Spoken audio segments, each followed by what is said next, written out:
You know what IAKN is? I already know that.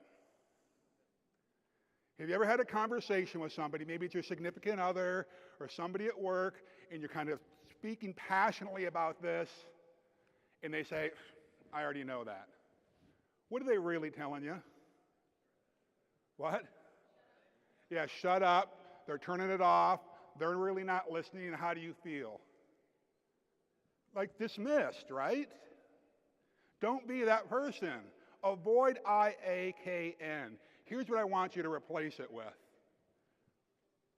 That's right. Thanks for the reminder. Think about that.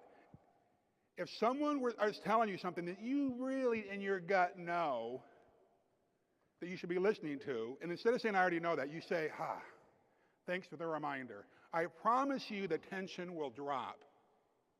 Your mind will open.